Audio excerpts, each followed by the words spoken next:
The majority of this e-course is going to be about dealing with a crisis after the initial phase of getting out of immediate or averting immediate danger element is already off the table. I mean, chances are if you're sitting here and able to even do an e-course, this phase is already come and gone. But I am going to acknowledge that there are some circumstances where needing to take steps to avert immediate danger is an element of some of these crises. For example, you've got a car crash, or an accident, or a natural disaster.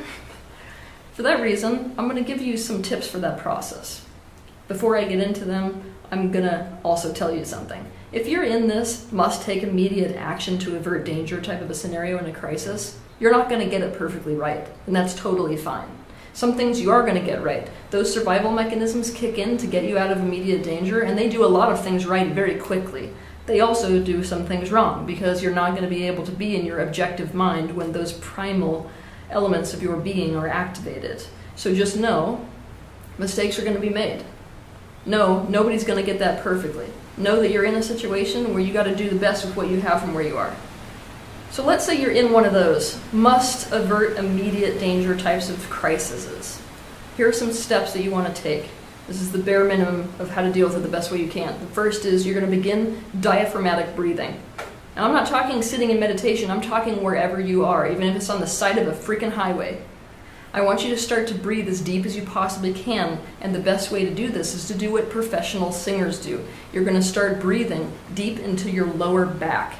The deeper that you can get those breaths, the better this is going to go. It's going to keep you in your rational, objective mind better than probably any other practice.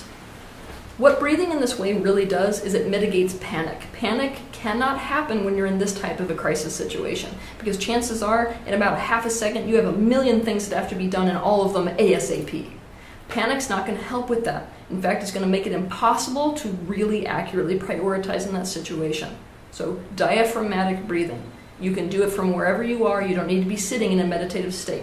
You can do it even if you have to move really, really fast. 2, you want to get the immediate situation under control as fast as you can.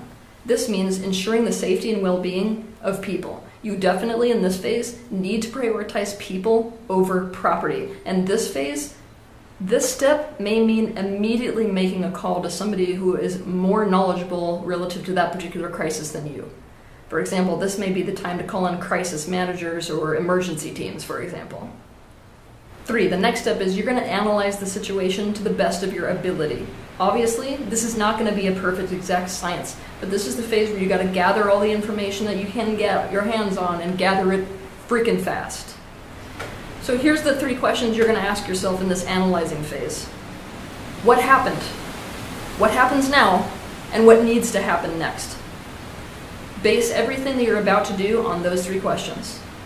Once you've gathered this information and you ask yourself those 3 questions, you're going to start taking those minute steps that are laid out in front of you. This is the time to consider whether you've experienced anything similar before. When you immediately access that memory, it's about, oh wait, what did I do last time when I was in a similar situation that really sucked? And what did I do last time that may have benefited me? And start implementing those things you learned immediately. What you want to be thinking in this analyze mode of an immediate response type of a situation is, what can I do to make any tiny improvement in the next few minutes, in the next few hours, in the next few days, and in the next few months?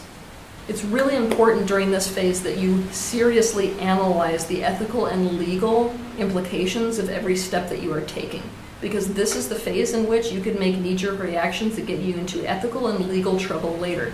So this is a time to remember that every single action you take causes a ripple effect. Another way of looking at that is a domino effect. You've got to be aware of and analyze that domino effect before you start to take immediate actions.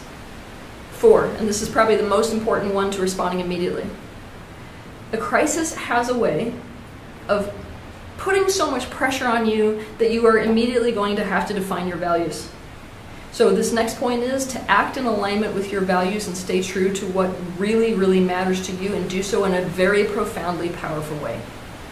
This means stick to your conscience, stick to your morals, stick to the things that are important and meaningful to you, stick to your values, and make your actions come from that space. That's the best way to make sure that any action you take in this immediate response scenario is not going to come back to bite you later. It's not going to be something that makes you stay up at night rolling around wondering whether you did the right thing. I must say here that you got to try to not let an immediate response crisis put you in a position to do things that aren't really the right things. Because in a crisis, everyone wants relief. I mean, we want relief that quick because it hurts like hell. So you may be very tempted to do the wrong thing because it's the thing that will make you the quickest relief. Even though a crisis comes to you in order to define or redefine your actual values, one of the best ways to respond in this immediate response required type of a scenario is to stick to the convictions that you had before the crisis occurred. Stick to the values you had and you know you have before the crisis occurred. With those points out of the way, now we can move beyond the immediate response required to avert danger phase, and we can get into the rest of this e-course, which is about how to thrive through a crisis.